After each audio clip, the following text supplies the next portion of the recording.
when you were in Sunday school, did you ever hear stories that as a kid you went, that's really weird?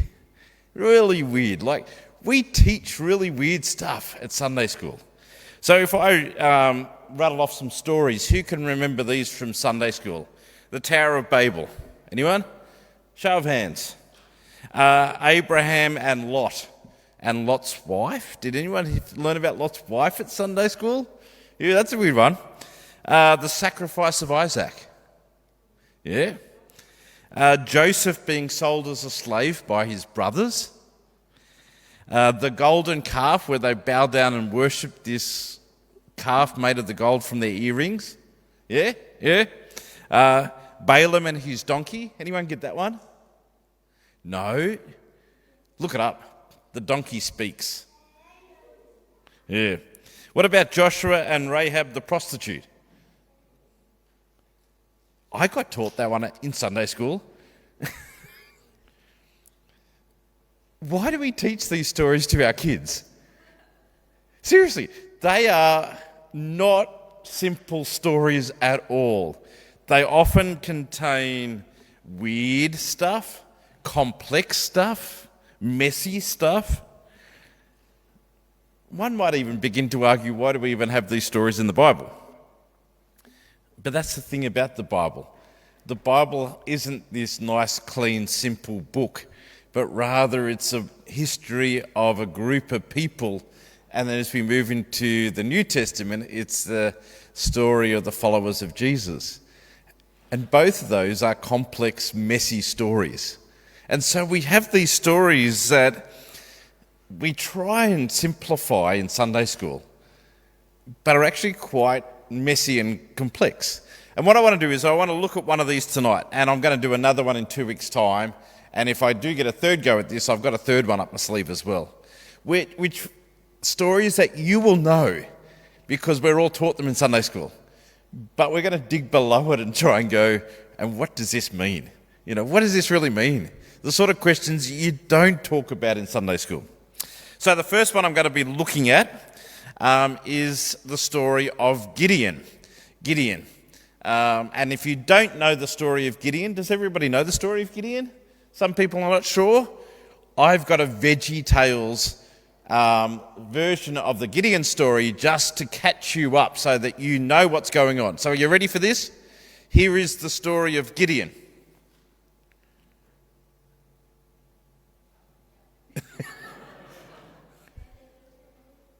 I was minding my own business. You'll need to click on the reset the thing beforehand, otherwise the people at home can't see. I was minding my own business, practicing my latest marching No, that's still not going on the one at home. Is there a little bit before it says reset media? I was minding my own That's business, practicing my latest marching band moves, when my life was changed forever. Hail, mighty man of valor! Yeah, you must be looking for my brothers. Nope, I'm looking for you. I'm an angel, sent from the Lord above. Oh, can I get you something cold to drink? Oh, a lemonade would be fine. Here you go. Thanks. Here's the skinny. I've been sent from the Lord above to tell you that you have been chosen to lead Israel's army against a ferocious enemy that is even now at your doorstep. Wait, my brothers are the real warriors. I'm just the guy you call when you want a victory parade after the battle. I'll go get them. God hasn't chosen them. But my brothers are bigger and stronger. He wants you. I'm afraid of the dark. To tell you the truth, so am I. I scream like a girl. He still wants you. You're absolutely sure that God has chosen me? Yep. Well, how many Midianites are we talking about here?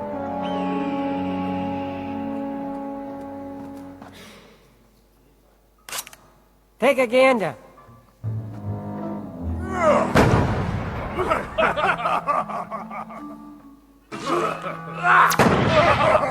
It's been nice talking to you. That's beginning to get irritating. Well? Well, what? I'm not fighting them. There's no way I can defeat an army that large. It's not your job to defeat him. It's God's. It's your job to trust that he'll do what he said. Hit it, boys. Solar system's kinda big, but it fits inside his hand. He cares for you, and so it's true. You can trust the great I am. what? You can trust the great I am. Raising hell. Join God's Army. Get a free flashlight. Here you go. Here you go. Batteries included. There you go. Men, I want to thank each of you for joining our army.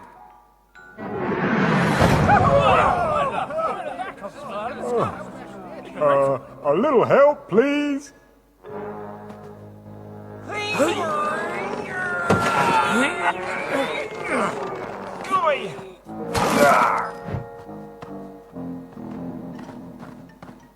We have a very big job to do, but together, and with God's help, I'm sure we'll be victorious.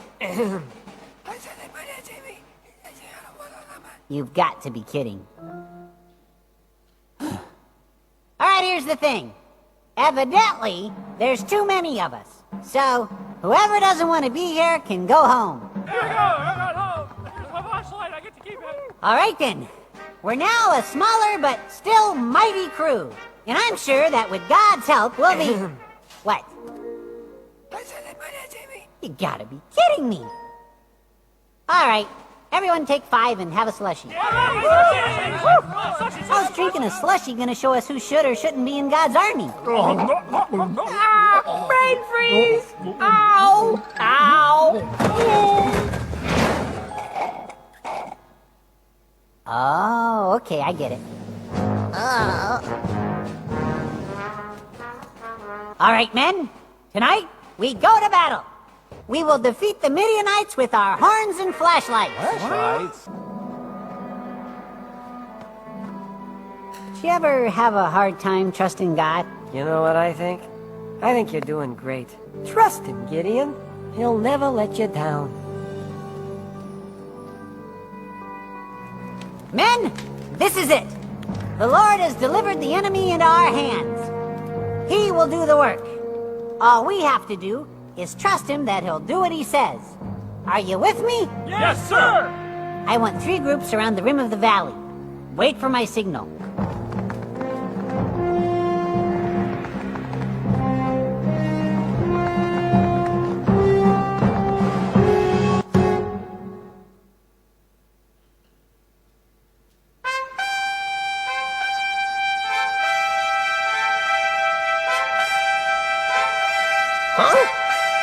What's it?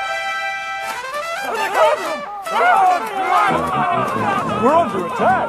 Wake up! Wake up, everybody!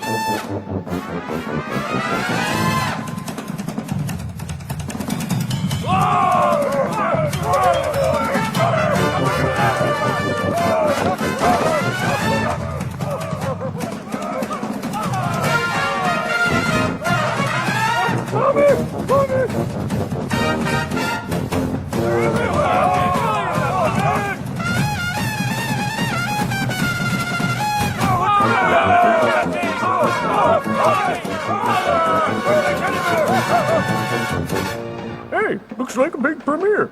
I wonder what's playing. The sword of the Lord and of Gideon!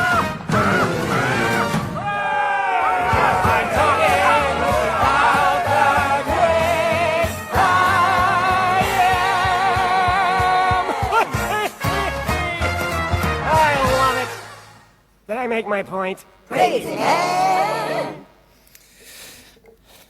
All right, enjoy that? That's basically the story of Gideon. Now, I'm just going to check. It's colouring in time because we're doing colourful teaching. So if you want to get your colouring in time, the stuff's there. You can either grab a board and colour in, or you can sit at, there's still a colouring in table ready to go. Don't miss out on the colouring in. So go grab us some colouring in. Feel free to colour away while I talk because I know that you can all multitask. All right, we're going to hear the first part of the story from the Bible. Rachel, you probably need a clipboard to lean on, won't you? Oh, you are organised. So make sure you grab your colouring in, have fun. Pencils and texters are there. We're going to hear the Bible reading in a moment, but I'm going to give some context. Sorry, Warwick, I keep on giving you false starts. because that is the story we hear in Sunday school, isn't it? That fun story of Gideon whittling down the army and everybody succeeding and the other army running away. It's not quite like that in the Bible. So let me give you a little bit of context, then we're going to have a look at the Bible reading itself. So the context is, this is in the era of the Judges. Now, if you know the story of the Israelites, as soon as they got their own land, wanted to have a king. Why did they want to have a king? Because all the other countries around them had kings, and so they wanted to have a king too. But God said to them, you don't need a king because I will be your king, God says. And so instead they had people called judges, people who would lead the nation for a while, but not in a kingly sort of way. If you know the story looking forward, they did end up having kings eventually because they kept on badgering God, saying that we want a king, we want a king. So that's where people like King David or King Solomon came from. But in this era, which went for about 170 years, from 1220 to 1050 BCE, was the era of the judges. And there was a number of judges, of which Gideon was one of them. So, let's... do you know any of the other judges just before we hear the Bible reading? Sorry, is that Deborah? Yes. Yeah, Deborah's the one that we don't often talk about in Sunday school because she gets a bit violent. Deborah and Samson and Eli, Samuel was in there as well. There's a bunch of them. All right, let's hear the first part of the story. Let's get Warwick up and we're going to actually read the Bible reading from Judges chapter 6.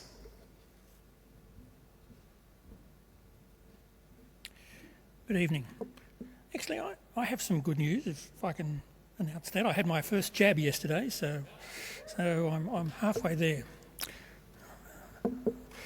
Okay, good evening. Judges 6, 1-6. The Israelites did evil in the eyes of the Lord, and for 7 years he gave them into the hands of the Midianites. Because the power of Midian was so oppressive, the Israelites prepared shelters for themselves in mountain clefts, caves and strongholds. Then they came up with... Whenever the Israelites planted their crops, the Midianites, Amalekites and other eastern people invaded the country. They camped on the land and ruined the crops all the way to Gaza and did not spare a living thing for Israel, neither sheep nor cattle nor donkeys. They came up with their livestock and their tents like swarms of locusts. It was impossible to count them or their camels. They invaded the land to ravage it. Midian so impoverished the Israelites that they cried out to the Lord for help. This is the word of the Lord.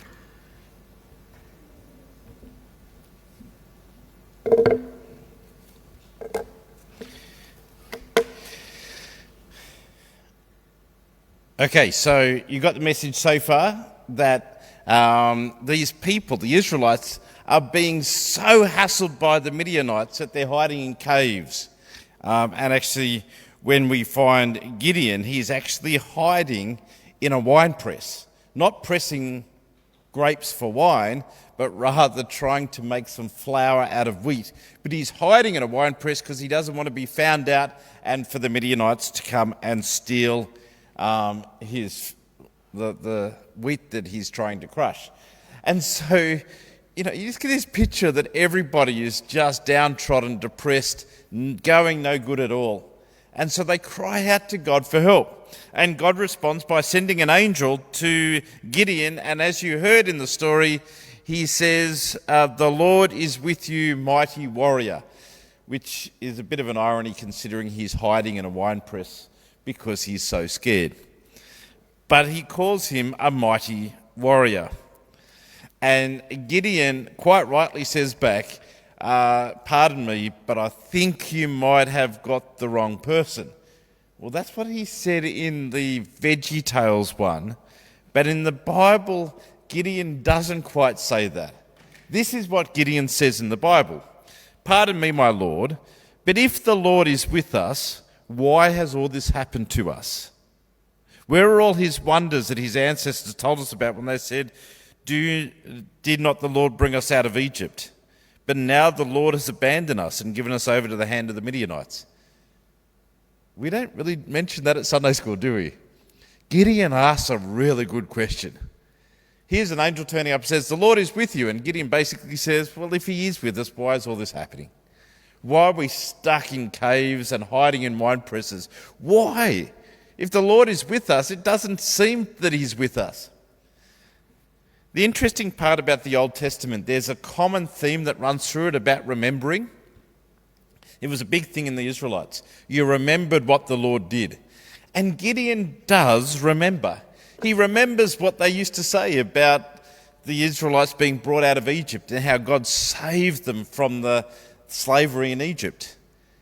But he's remembering it in a way by going, well, God helped them. He's not helping us now. Where is God now? He knows God's story of salvation, but he's struggling to see that playing out in his life or in that situation that he finds himself in now. He's hiding in a wine press. And so, in response, do you know what Gideon does? He's going, I'm not seeing God at work here. So he says to the angel, can you give me a sign that God is actually here, that God is actually doing something? This is what Gideon says in verse 17. If now I have found favour in your eyes, give me a sign that it is really you talking to me. He's going, I'm not just going to believe an angel popping in and saying, God is with you. He said, if God is really with me, I want a sign. I want you to give me some proof that God is at work here.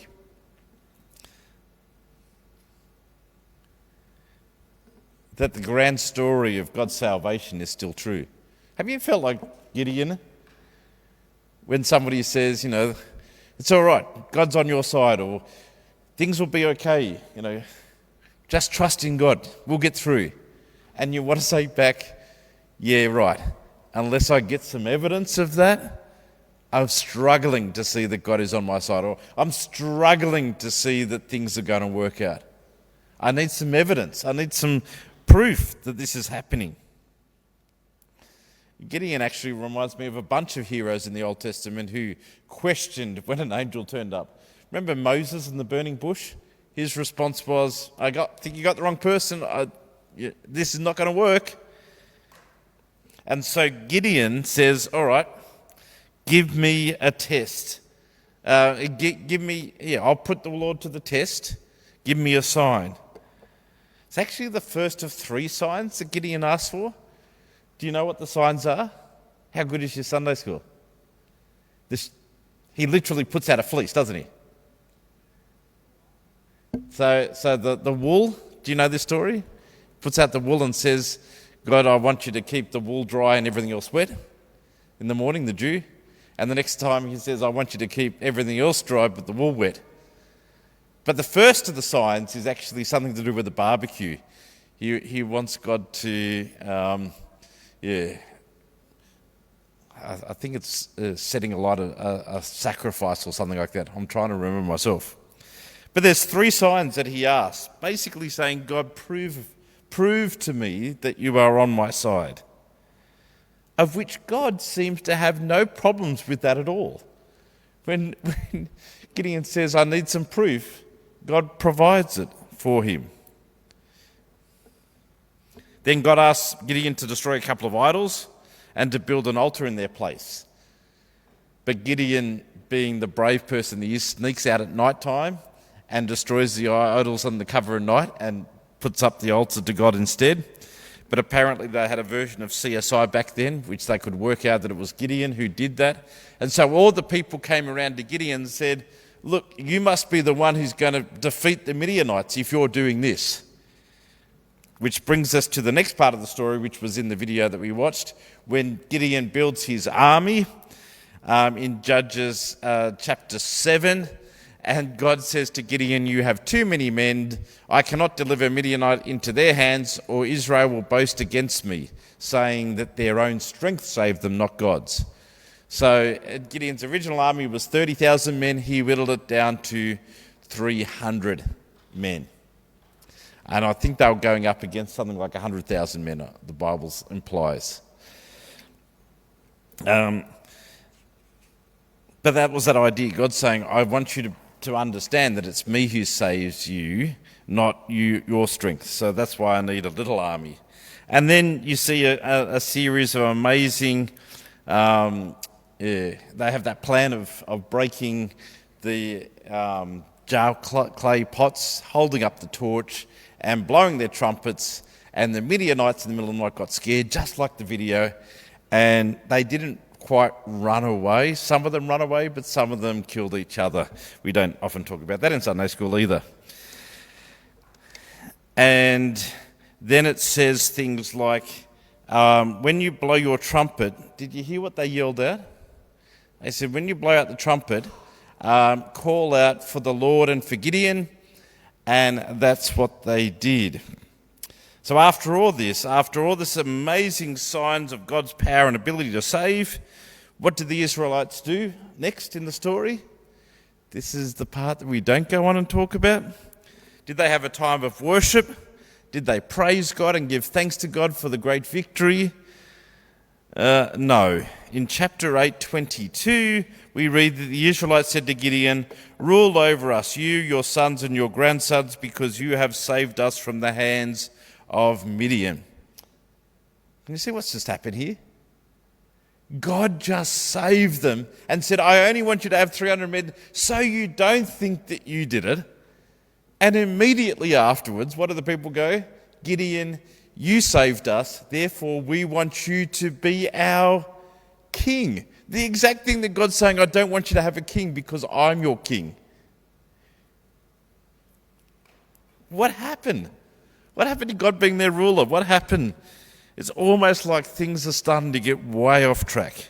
Now, to give Gideon credit, when they asked Gideon to be their king, Gideon says, "No, I will not be your king, nor will my sons rule over you. The Lord will rule over you."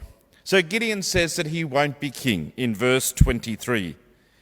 Yet in verse 24, the very next verse, what does Gideon do? He asks for a share of the plunder, which is a very kingly thing to do. In verse 27, he makes a golden ephron, which is sort of like a marker or a symbol for people to remember the story of Gideon. And people worshipped this ephron in the town square, which sounds like a very kingly thing to do. And then in verse 30, it goes on to say that Gideon ends up with 70 sons, many wives and concubines, which once again is a very kingly thing to do. And in verse 31, Gideon named one of his sons Abimelech, which literally means, my father is king, sort of showing his hand a bit here. That whilst Gideon said, no, I won't be your king, he's acting like a king and letting the people treat him like a king.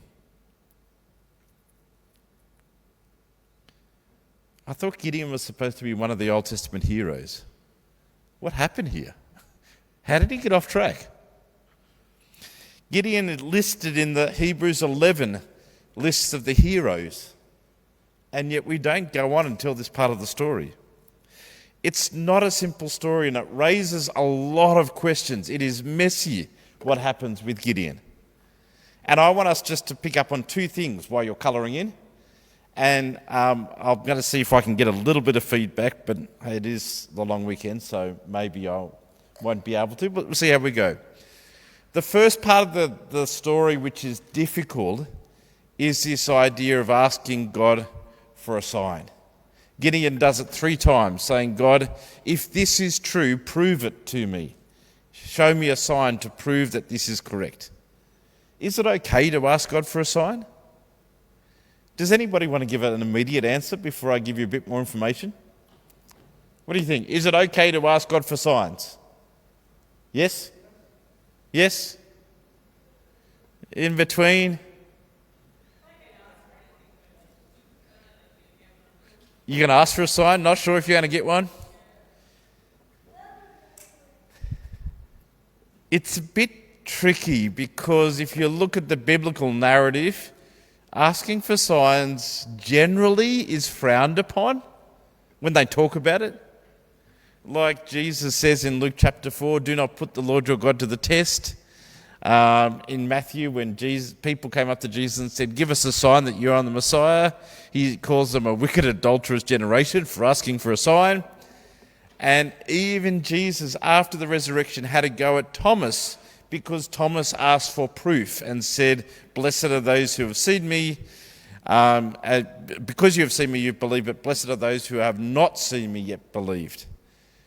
And so you see this narrative that maybe it's not a good thing to ask God for a sign. And yet if I ask the question, if we're honest, have we asked God for a sign?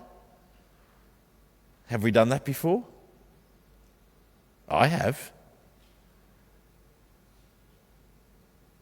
When I've said, well, if you're a true God, then do this. If this is what you want me to do, then show me. I've done that. So you have this complication of the Bible sort of hints that it's good to just trust God. And yet there's this evidence, not in the Bible, but in our own life, of us asking for a sign. And also God seeming to respond sometimes. I don't need you to tell me stories, but sometimes when I've asked for signs, God has replied.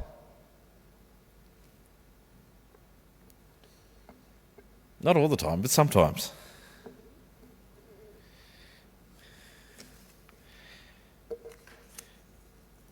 So what should we make of all this? Should we ask God for signs? I think the trap of asking this question is falling into thinking that all our spirituality is simple yes and no questions. And they're not. Like if we went to God and asked, should I date this person? Yes or no? Or should I take this job? Yes or no? Or should I volunteer to be on church council? Yes or no? It's not that simple. It's much more complex to try and wrestle with what we think God wants us to do. Signs can be guides, but it's not that simple. And I think this is the whole part of the Gideon story. It's not a simple yes or no sort of thing. Put simply, the Israelites were being pummeled by the Midianites and they cried out to God for help. And God heard their cry and responded. I've tried to put this in picture form because you're all colouring in, and we'll see if this makes sense. This is my last point. And so it's almost like God says, all right, the Israelites are being pummeled by the Midianites. I've got a way to help you here. And he sets this trajectory of salvation, this path that will lead to them not being pummeled by the Midianites anymore. And then he comes to Gideon and says, I want you to join in my plan, in my path to, salvation, being saved from the Midianites. And Gideon does do that for a while. But then Gideon starts to get a little bit off track. Sometimes it was at the beginning, it was because of his doubts that he didn't believe in himself or believe in God's plan. But later in in chapter 8, you see that it becomes to be a bit more pride. You see, God told them when the Midianites run off, don't chase them. Don't chase after them, just let them run off. That's what God told them. That was God's trajectory. But Gideon didn't do that. He chased after them. And because he chased after them, he got into this very messy situation, diplomatic situation with the Midian kings, and ends up having to kill one of the Midian kings with his own hand because he just chased after them when God was saying, don't do that. How did Gideon get it wrong? How did he start to get off the wrong track? One interesting line was what I said before. When Gideon, just before the attack happened, he said to the people, break your jar, hold up your torch and say, "For the Lord and Gideon." For the Lord, that's what he said, for the Lord and Gideon. And it's almost like he's going, I want people to know that I'm part of this too. And pride started to kick in. And Gideon starts to go off on his own tangent rather than follow the trajectory of God's salvation. There's another part in it. I'll skip over that first part, but the second part there, if you look at the story of Gideon and God speak together a lot. There's all these examples of God talking to Gideon until pride starts to creep in. And from Judges chapter 7, verse 8 through to 8:35, which is the end of the Gideon story, there are no examples of God speaking to Gideon. I don't think God stopped speaking. I think Gideon stopped listening. So what does all this mean for us? I think we need to understand that God has a trajectory for our lives as well. Not something which is fixed. It can be very wide and broad. But God's saying, here is a way that leads to a blessed life. And I want you to join in. And we have the opportunity to align ourselves with what God is doing in our lives, in this world, and be part of that. And we just need to make sure that we don't do what a Gideon does and go off on our own tangent, but try and keep aligned with what God is doing. God is inviting us to be part of the story of God's love and grace.